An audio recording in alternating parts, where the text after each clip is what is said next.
Palavra da Verdade, a exposição bíblica com Hernandes Dias Lopes. Meus amados, nós vamos abrir a palavra de Deus na segunda carta do apóstolo Paulo aos Coríntios, capítulo 12.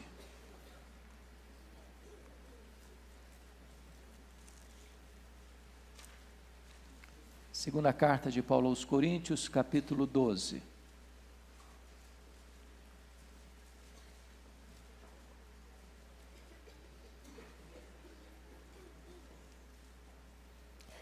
Faremos a leitura dos versos 1 a 10.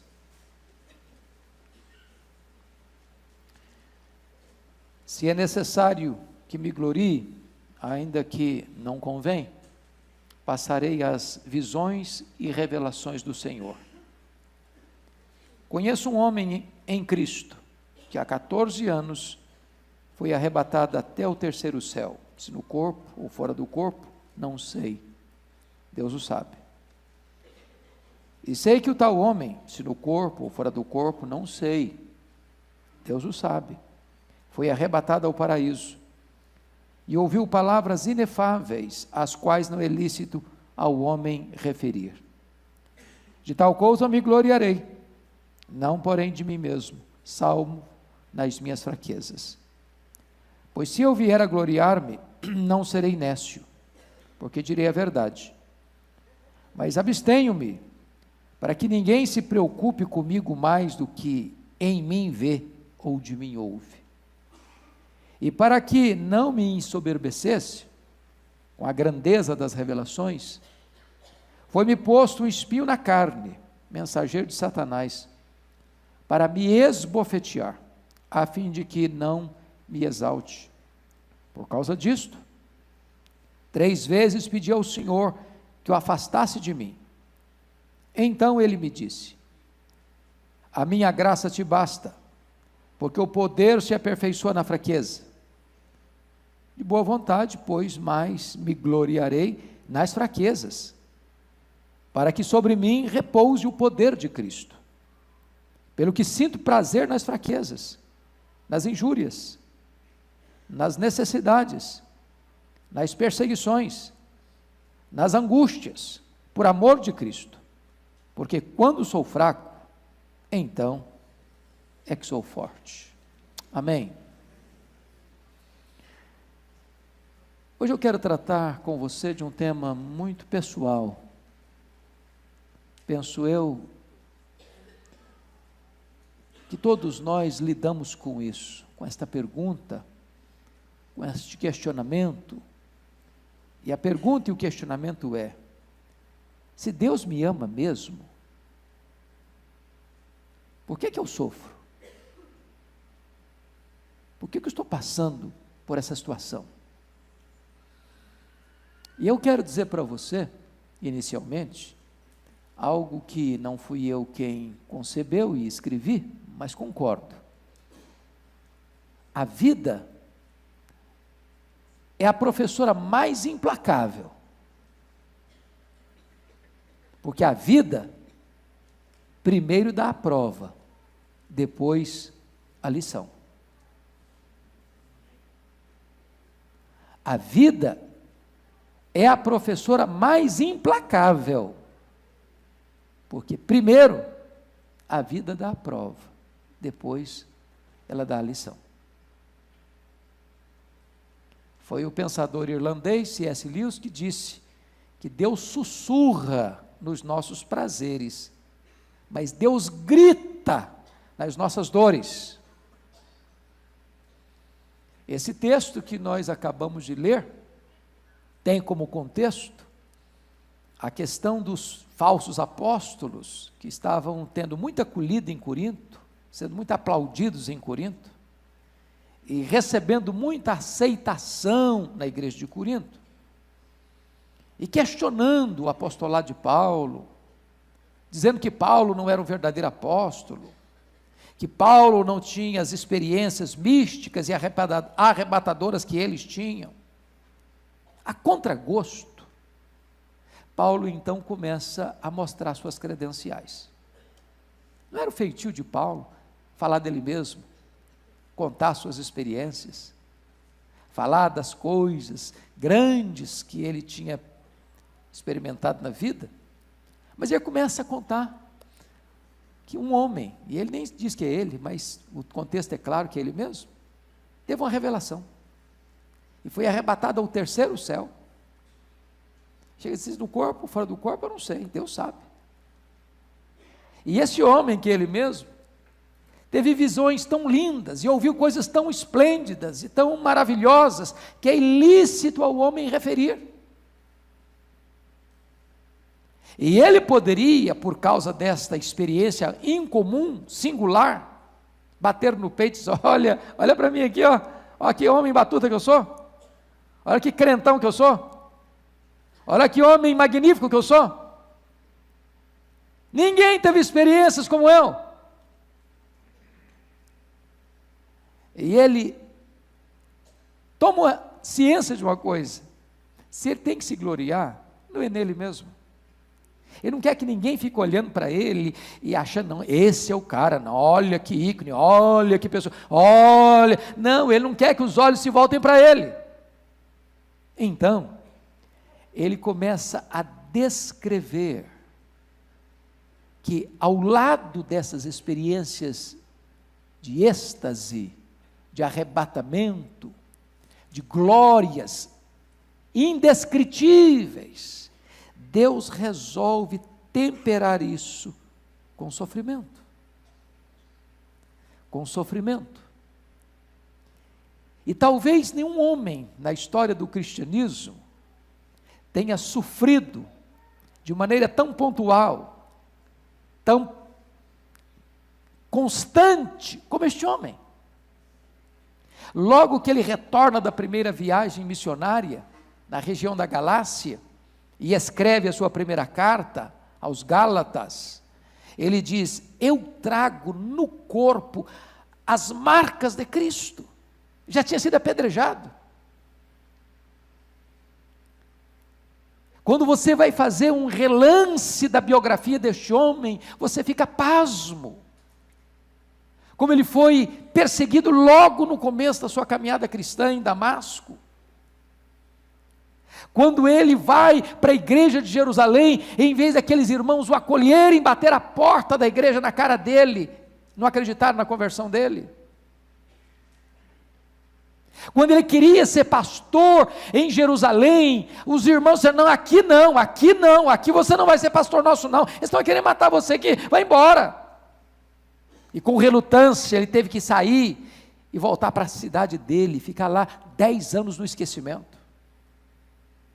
Quando Deus o separa para a obra missionária, e ele é dirigido pelo Espírito Santo para a obra missionária, ele é apedrejado na cidade de Listra. Quando ele vai para a segunda viagem missionária, ele é açoitado em Filipos. Quando ele vem para Jerusalém para trazer ofertas, ele é preso e acusado em Jerusalém e Cesareia. Ele que tinha planos de chegar em Roma como um missionário para repartir com a igreja as coisas lindas de Deus, ele chega lá preso e algemado. Quando ele opta para ser julgado em Roma, ele enfrenta um naufrágio, e quando ele desembarca milagrosamente em Malta, ele é picado por uma cobra.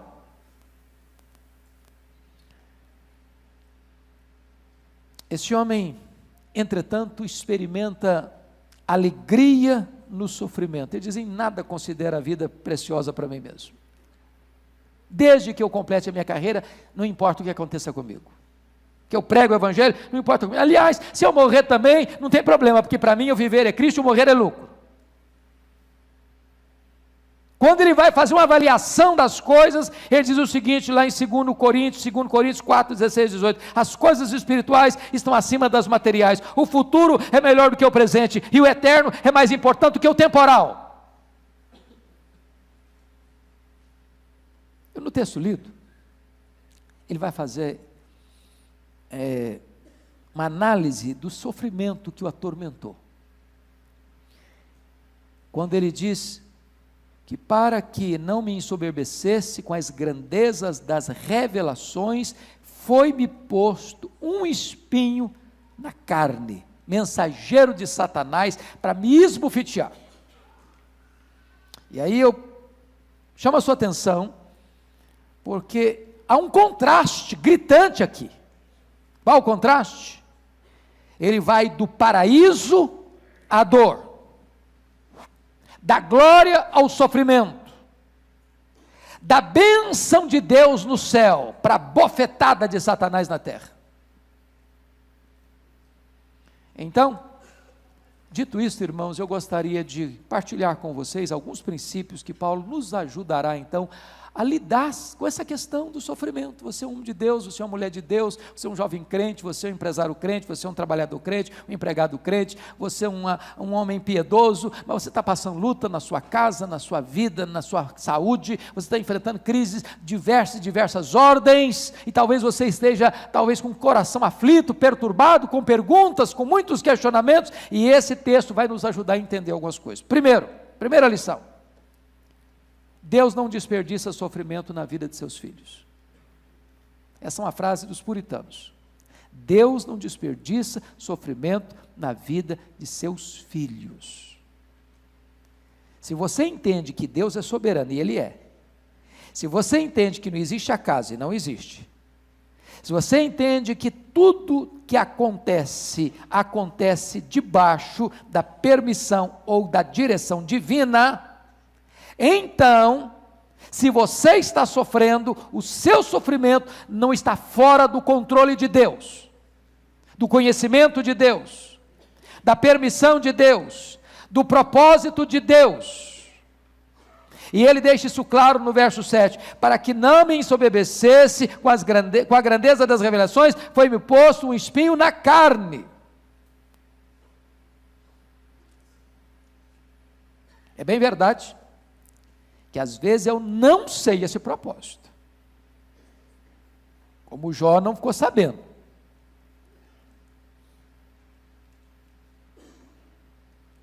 Às vezes, esse sofrimento vem e você pede para Deus aliviá-lo e Deus não alivia, como Paulo.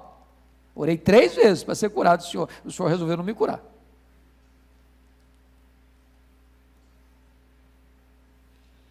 Segunda lição que eu aprendo nesse texto: às vezes, Deus decide revelar-nos a razão do nosso sofrimento. Às vezes, Ele decide revelar. No caso aqui, Deus decidiu revelar.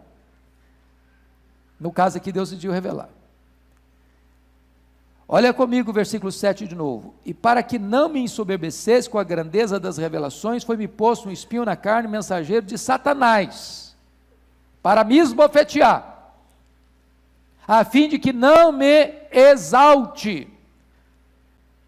Não combina sofrimento com soberba. Não combina você estar passando pelo engenho de Deus, pelo moinho de Deus, estar altivo de coração. Não combina. Então, se você está sendo pressionado, se está pegando a dor, se está passando alguma luta, pode ter certeza, Deus está trabalhando.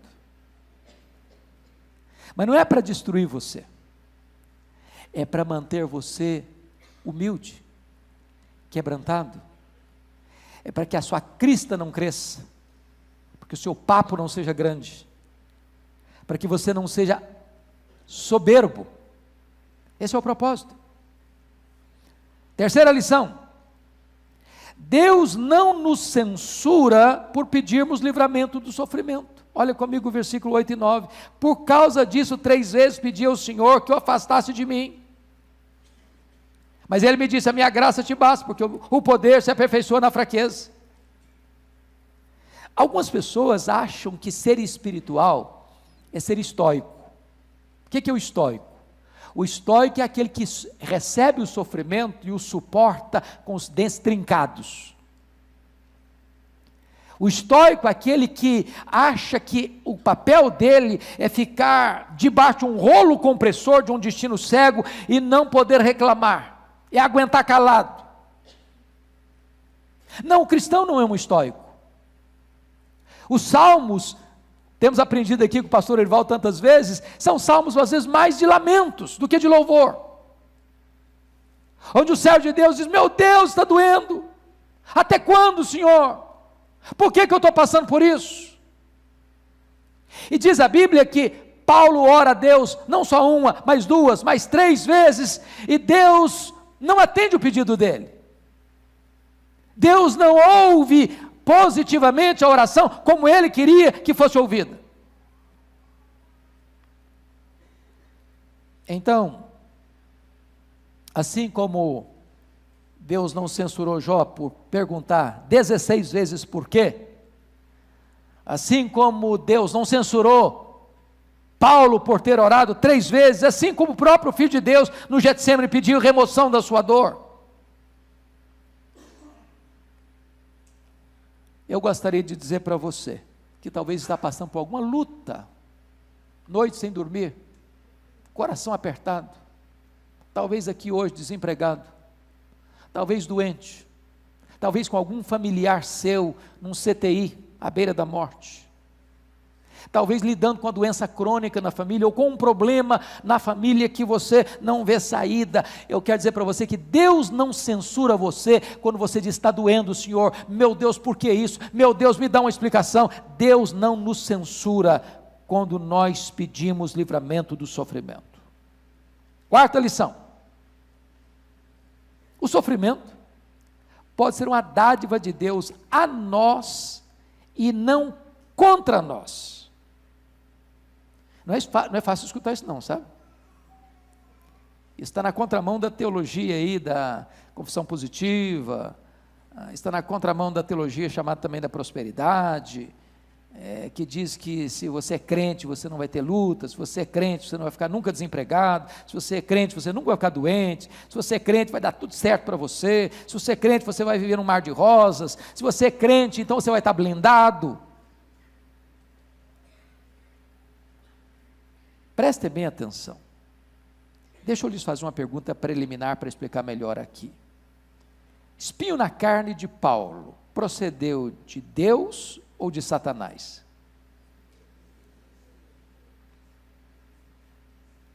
E o texto deixa claro que o espinho na carne procedeu de Deus. Por que você sabe disso? Por causa do propósito. Para que ele não se ensoberbecesse. Se existe alguém que tem todo interesse que você seja soberbo, esse é Satanás. Você é pó, mas ele vai dizer que você é diamante. Você é fraco, mas não, você é forte.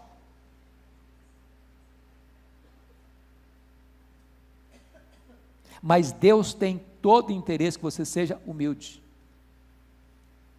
Mas como então, se o espinho na carne veio de Deus, como é que Satanás esbofeteava a cara de Paulo com esse sofrimento, com esse espinho na carne? Porque esse é o Satanás.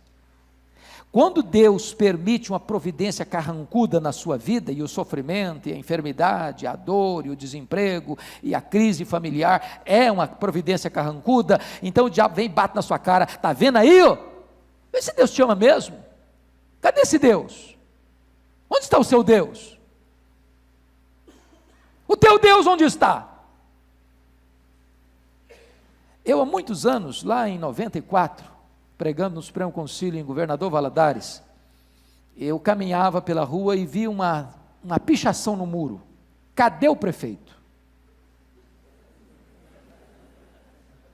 Eu gostei da frase. E a frase me levou para o Salmo 42. O teu Deus onde está? Porque as pessoas botam você na parede. Você não é crente. Olha aí, o seu vizinho não é crente, está com a vida melhor que a sua. Seu vizinho é ateu, olha, está com saúde, você está doente. Olha, o empresário ali, não tem mais Deus não, está nadando em dinheiro, você está apertado. Você não é crente, seu filho não passou naquele curso que queria, mas o cara lá que não é crente, passou. Cadê o seu Deus? Teu Deus onde está? Mas preste bem atenção. Quando Deus permite um sofrimento na sua vida, Deus tem um propósito positivo. Não é contra você que Deus está trabalhando na providência carrancuda, é por você. Porque as lições mais ricas e preciosas da nossa vida espiritual não acontecem nos dias de folga, nos dias de saúde, nos dias de prosperidade, nos dias de festa. As grandes e mais profundas lições da vida você aprende é no vale da dor. É quando você está passando por sofrimento. É exatamente um espinho na carne. Vamos pensar comigo na história lá do Jacó. Você pode abrir sua Bíblia comigo no texto de Gênesis 42, 36? Só um minutinho, depois você volta para cá. Gênesis 42, 36. Olha que coisa interessante. Então lhes disse Jacó, seu pai: tendes me privado de filhos, José já não existe, Simeão não está aqui, is levar Benjamim, todas essas coisas me sobrevêm. Ele está lamentando demais, só perda, só prejuízo, só problema. Na cabeça dele o José está morto, agora vão levar o Benjamim para o Egito. Ele está se queixando da providência, está se queixando de Deus, e ele nem sabia que todo esse sofrimento que ele está passando, e sabe quantos anos ele está passando esse sofrimento? 22 anos. Deus estava escrevendo o capítulo mais emocionante da história dele, da história do povo de Israel, da história do povo da redenção, da história da humanidade.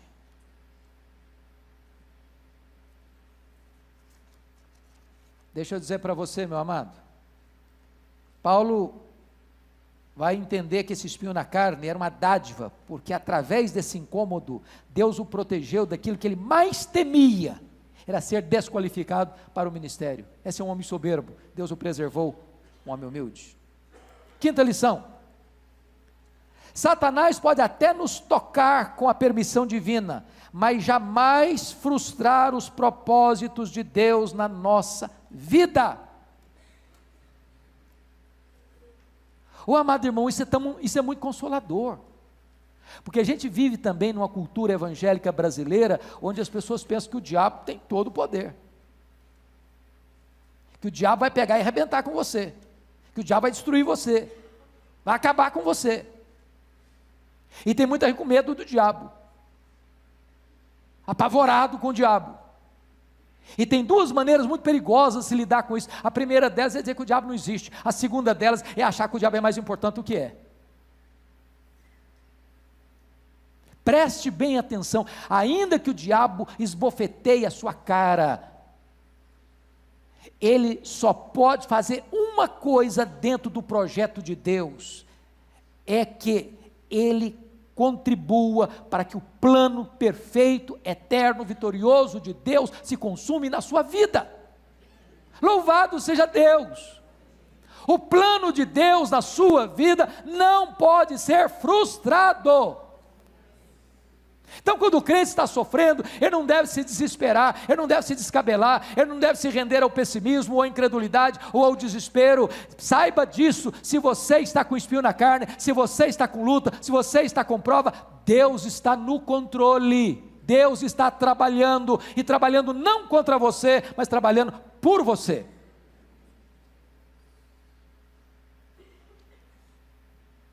Sexta lição: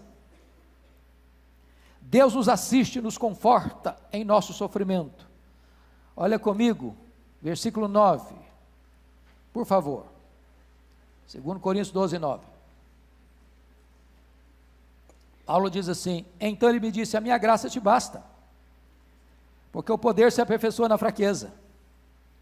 Olha, amados irmãos, que resposta preciosíssima. Deus não responde para ele, Deus não dá a resposta que ele esperava, mas Deus dá a resposta que ele precisava.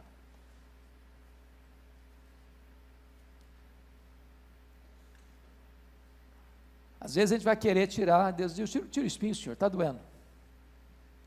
Aí Deus diz, não, meu filho, não vou tirar o espinho, eu vou lhe dar graça. Eu não vou remover, eu vou acrescentar algo que vai lhe fortalecer, que vai lhe capacitar.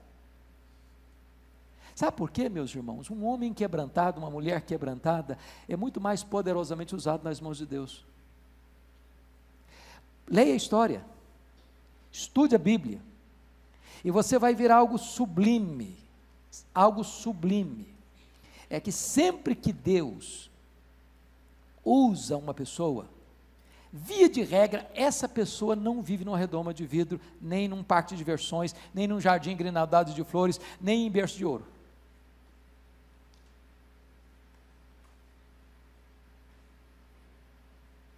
O que cabe a você e a mim entender é o seguinte: se Deus não tirar o espinho, Ele dá graça. Se Deus não remover o sofrimento no pontual, Ele vai capacitar você. O que cabe a você e a mim entendermos é o seguinte: agora eu sei que Deus tudo pode, que seu plano não pode ser frustrado na minha vida. Foi isso que Paulo entendeu. Aliás, quando ele está tratando do sofrimento, ele diz o seguinte: porque o sofrimento do tempo presente não é nem mesmo para comparar com as glórias por vir a serem reveladas em nós. A nossa breve, momentânea tribulação vai produzir para nós eterno peso de glória, acima de toda comparação. Aliás, eu me glorio nas próprias tribulações, porque a tribulação produz perseverança, a perseverança produz experiência, a experiência produz esperança, e a esperança não se confunde, porque o amor de Deus é derramado no nosso coração. Sétima lição: quando passamos pelo vale do sofrimento, a graça de Deus sempre nos é suficiente. Bendito seja Deus.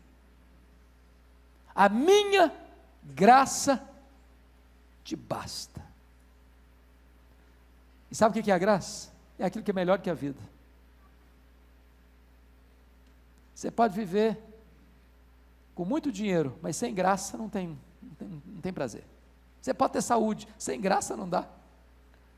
Vocês admitem comigo que tem gente vendendo saúde e vivendo uma vida miserável, dando tiro na cabeça, cheio de saúde? Tem gente aí nadando em dinheiro, pulando do 10º andar de um prédio.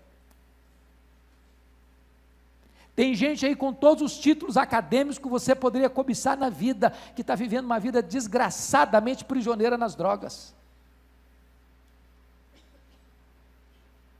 Tem gente aí que está com tudo que o mundo pode oferecer de prazeres e delícias, e a vida é um vazio existencial insuportável. Mas mesmo que os seus olhos estejam umedecidos de lágrimas, mesmo que o seu corpo esteja sendo surrado pela dor, mesmo que na sua casa haja muitas tempestades abando sobre o seu telhado, muitos ventos batendo na sua parede, muitas enxurradas batendo nos alicerces da sua casa, você vai permanecer de pé, porque você está sobre a rocha e a graça de Deus te basta. A graça de Deus te basta. Essa graça é suficiente. Mais do que suficiente. 8º princípio: nem sempre é propósito de Deus remover o nosso sofrimento. Isso aqui não é fácil nem para você nem para mim, porque também é muito comum a gente pensar o seguinte: se eu estou sofrendo, Deus me ama e Ele vai me tirar do sofrimento. E Ele vai tirar, sim. Você vai ter uma eternidade inteira sem sofrimento. É verdade. É só mais um pouquinho. Mas pense comigo em algumas pessoas da história. Nós presbiterianos gostamos muito do Calvino, não gostamos, Arival? Um homem de Deus, um reformador que foi um exemplo para o mundo. Calvino não chegou a completar 55 anos. Quando eu li a história daquele homem, eu fico pasmo. Era doente, mais de dezenas de enfermidades. A maioria das obras que ele escreveu no leito da enfermidade, ditando para alguém.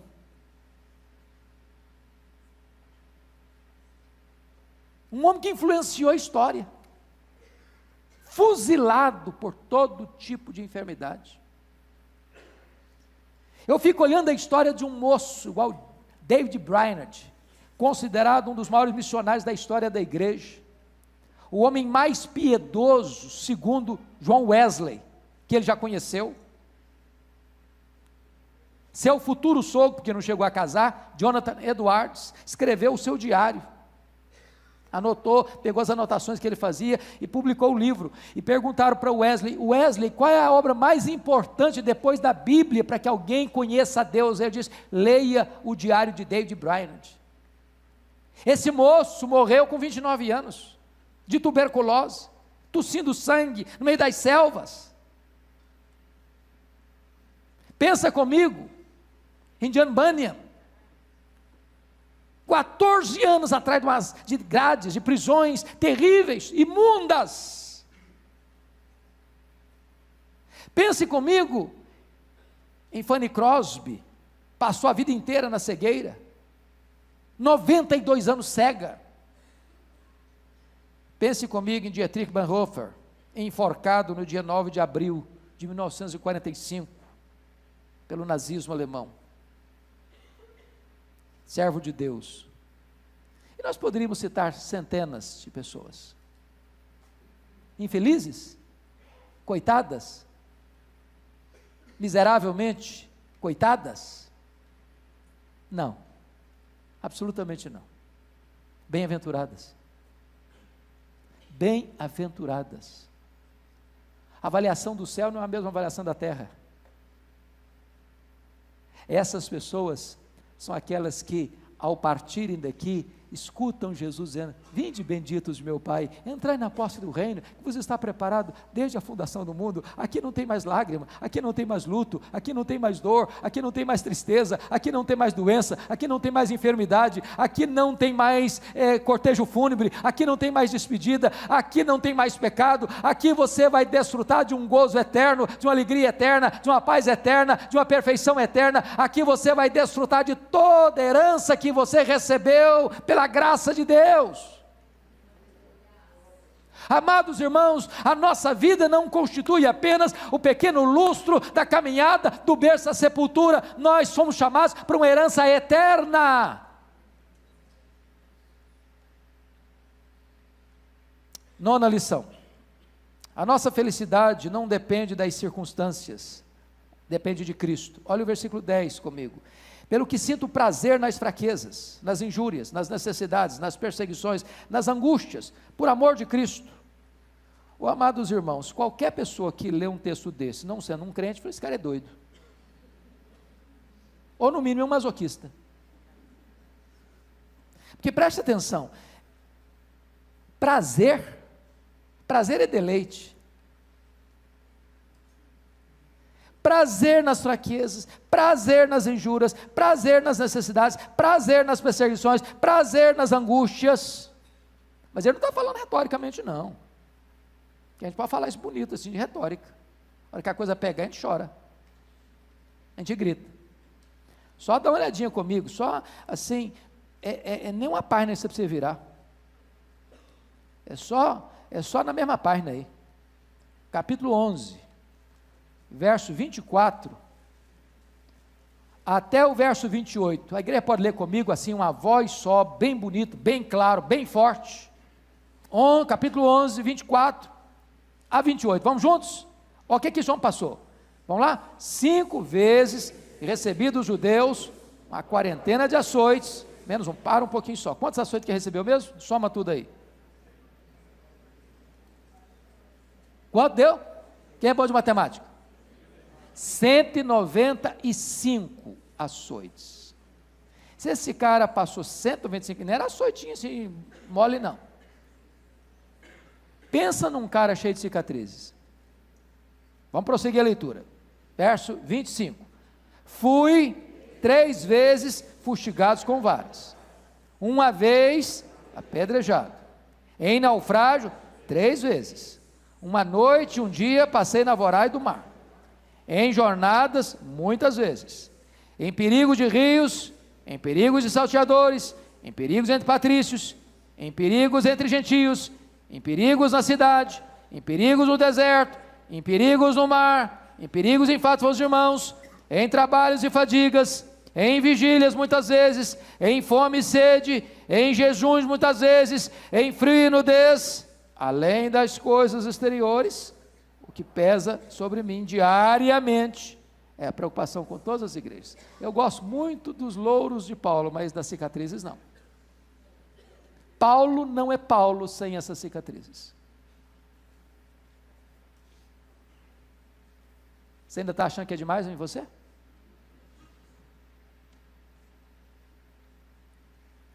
Aí Deus leva o cara para o céu, terceiro céu, vê coisa que ninguém pode referir.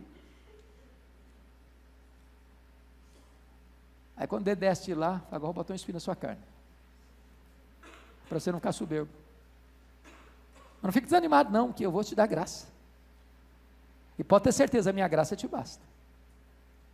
E eu não quero que você fique lamentando também, não quero que você fique aí murmurando, não quero que você fique aí dando uma de coitadinho, não quero que você fique aí se vitimando, não. Eu quero que você seja feliz. Eu quero que você transborde de alegria, não importa a circunstância, não cantamos aqui, não importa a circunstância, você vai ser feliz, você vai cantar, você vai pregar, você vai orar, você vai evangelizar, você vai fazer missões, você vai plantar igrejas, você vai ver o crescimento da igreja, mas olha, vai ter luta. Aguenta firme, a minha graça te basta. Finalmente, último princípio. 10º princípio. Olha comigo, por favor. Quando chegamos ao fim, ou quando chegamos ao fim das nossas forças, ainda assim, o poder de Deus nos capacita a vivermos vitoriosamente. Lá no finalzinho do verso 10, ele diz o seguinte: porque quando sou o quê? Fraco. É que eu sou o quê? Forte. Quando eu sou fraco, significa o seguinte: cheguei no fim das minhas forças. Estou de tanque vazio. Acabou. De mim, mais nada. Acabou. Estou falido. Esgotado. Aí Deus, então tá bom, agora é comigo. Agora é comigo.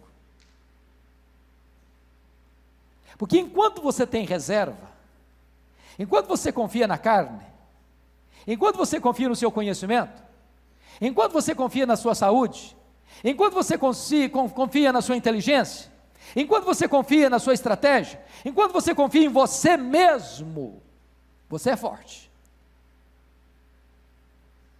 Mas o braço da carne é muito fraco. Então, se você é forte, aí você é muito fraco mesmo. Mas se você está completamente desprovido de força em você mesmo, mas você resolve confiar no Deus Todo-Poderoso, aí você é forte.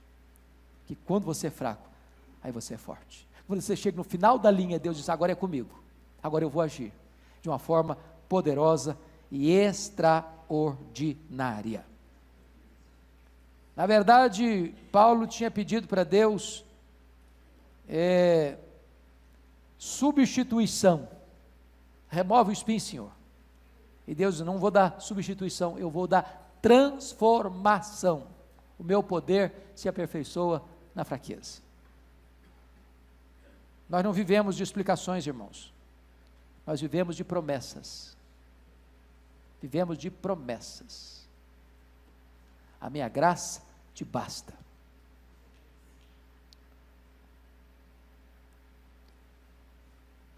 Eu queria terminar aquela velha, surrada ilustração, pegadas na areia. Lembra dela? Você caminhando, Jesus do seu lado. Feliz da vida, batendo papo. Daqui a pouco, a coisa pega para o seu lado. Você olha, cadê Jesus? Você não está vendo mais. Você olha para trás, só vê uma pegada. Jesus me abandonou. Estou sozinho. Não, filho, te abandonei não. Essa pegada que você está vendo aí não é sua não, é minha. É minha. Eu peguei você no colo. Eu que estou levando você. Eu que estou levando você. Você está passando por luta? Por prova? Saiba de uma coisa, Deus está com você. Você tem tido vitórias maravilhosas, saiba que as lutas vêm, para você não ficar soberbo. Você está de tanque vazio? Então está na hora de Deus dizer o seguinte: então agora você é forte, agora você é forte. Que quando você é fraco, você é forte, porque o poder se aperfeiçoa na fraqueza. Que Deus nos ajude, que Deus nos anime, que Deus nos console, que Deus capacite a esta igreja, não importa as lutas que chegarem, a sermos vasos nas mãos de Deus, para levarmos esta esperança do Evangelho para essa cidade, para essa nação e para o mundo afora. Vamos orar juntos? Você poderia ficar em pé, por favor?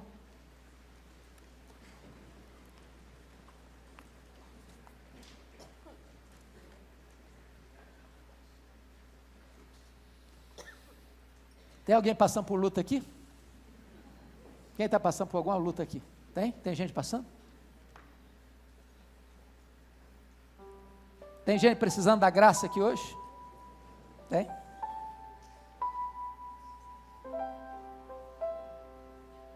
Tem gente que tem consciência de que é fraco, muito fraco. Tem gente consciente disso?